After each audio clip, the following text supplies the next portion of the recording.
And boys and girls, welcome to my channel. I'm For Classic and welcome to NBA 2K21.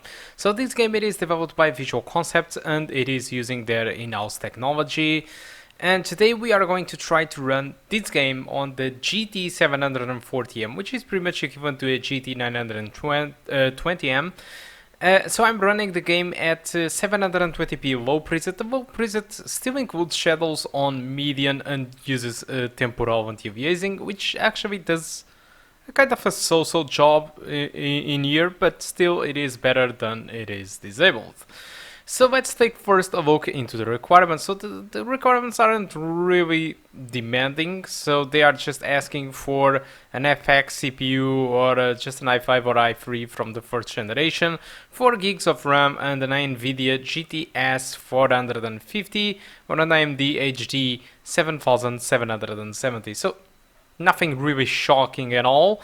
So with these settings that I decided to try with 720p low settings, my performance was overall above 30 frames per second, providing an average of 36 with a 1% low of 23.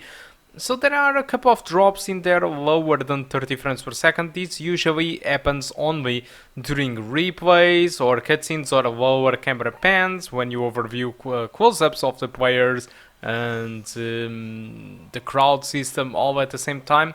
That's where you can expect frame rate to go under 30 frames per second, because during regular gameplay your experience will be above 30 frames per second. I would say that having 60 frames per second would be pure perfection for this game, but unfortunately the GT 740M or the GT 920M can't really reach that level of performance, and even so playing between 30 to 40 or to 45 or 50 frames per second, it is rather acceptable for this game, although not perfect, as you know.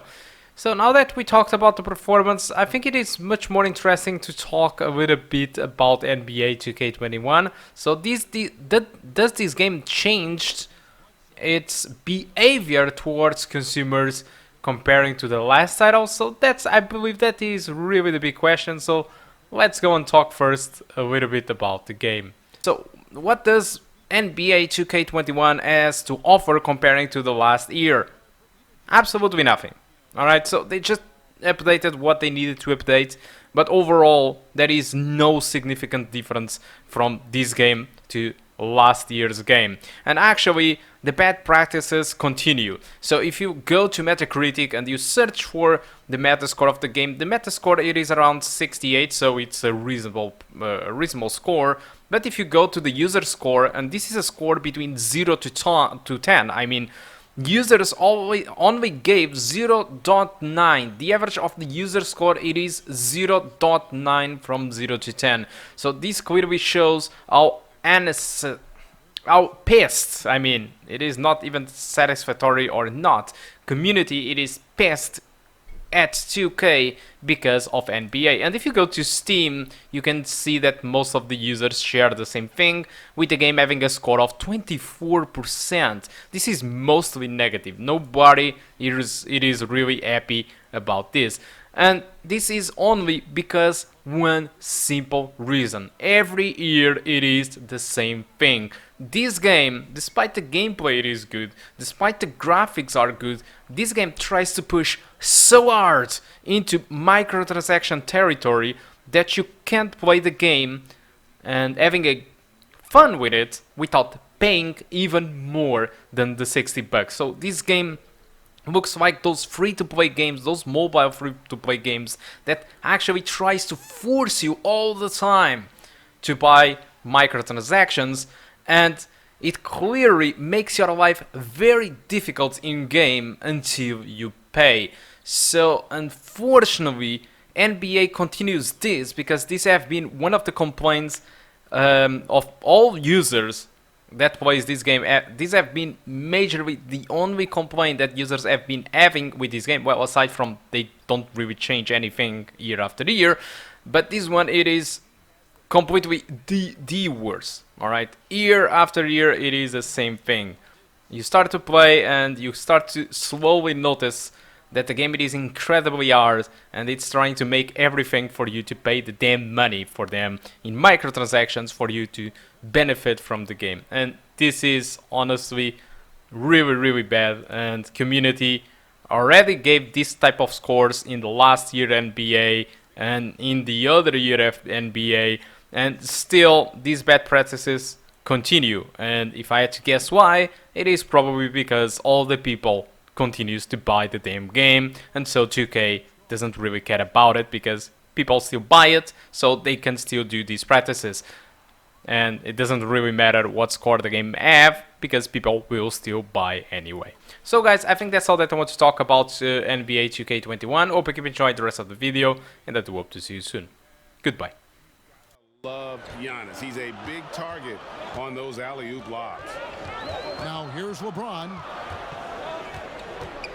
Passes it to Green. Pass to Bradley. Here's Davis. Good D by Matthews. And it's Antetokounmpo with the ball. He'll bring it up for the Milwaukee Bucks. Bledsoe looking it over. On the wing, Giannis. The 19-foot shot. Nice spin off the left rim and in. Giannis has got 6. Boy, he is looking confident. Love how they're using him so far. Yeah, that's because he's getting his number called early. I mean, he's doing his part to help carry the offensive load. And the Lakers decide to take their first time out here. And we heard Shaquille O'Neal bestow his Superman nickname on Giannis Antetokounmpo, and rightfully so. The Greek Freak, the most dominant paint scorer since Shaq himself.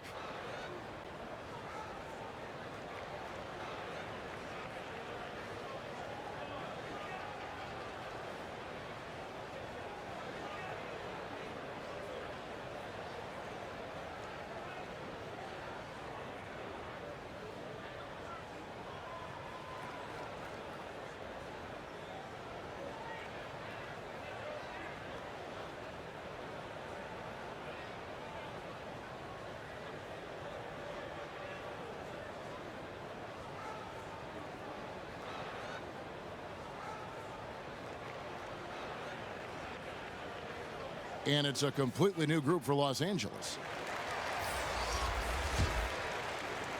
And we're just over 3.5 minutes into the first quarter. And watching Antetokounmpo get to the rim can, GA, take your breath away. Man, he can go around you, through you, or literally jump right over you. Call him the freak, Superman, what have you. None of it feels like an exaggeration. And good to get him going early. That shot should give him some confidence. Yeah, it's all about establishing a rhythm. I mean, you start to see it fall, you begin to believe. Now here is Hill. And Lopez has it in the corner. And the shot is long. I guess even he has to miss one of those once in a while.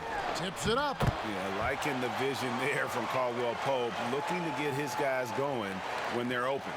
Bucks trail by 3.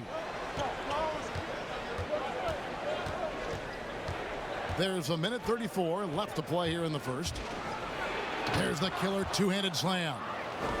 And one step ahead of the defense with that solid screen. And then, Greg, the monster dunk to finish it off. Well, come on, guys. Someone has to rotate over. Defensively, that's just poor communication. And here is Los Angeles now, following the bucket by the Bucks. 5 to shoot. On its way from Caldwell Pope for 2. Off the mark with the little step back, Johnny. Bucks have gone 5 of 9 from the field here in the first. Hill against Rondo. And here's DiVincenzo from the arc. Sinks the three-pointer. DiVincenzo's got 5 points so far. And that was the correct play to make. George Hill, a very discerning playmaker. Kuzma outside. There's the pass to Morris. DiVincenzo against Caldwell Pope. He's now 1 for 2 with that bucket. And there's no real answer for Caldwell Pope in pick-and-roll sets. He can beat you with the shot outside or his quickness inside. About 7 seconds separating the shot and game clocks. Pass to DiVincenzo. Rebounded by Howard. Oh, that's terrific defense there. That's how you protect the rim. Rebound, Milwaukee. Outside Hill. And it's Hill with the jam.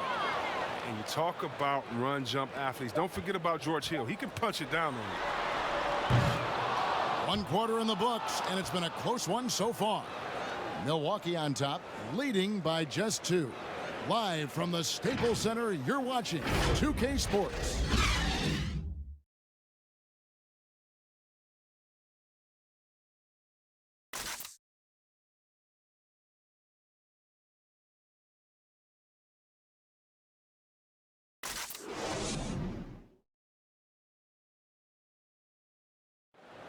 This is what Giannis Antetokounmpo recently told us when he was asked about his goals this past offseason. For me personally, I just want to get better. I want the team to get better.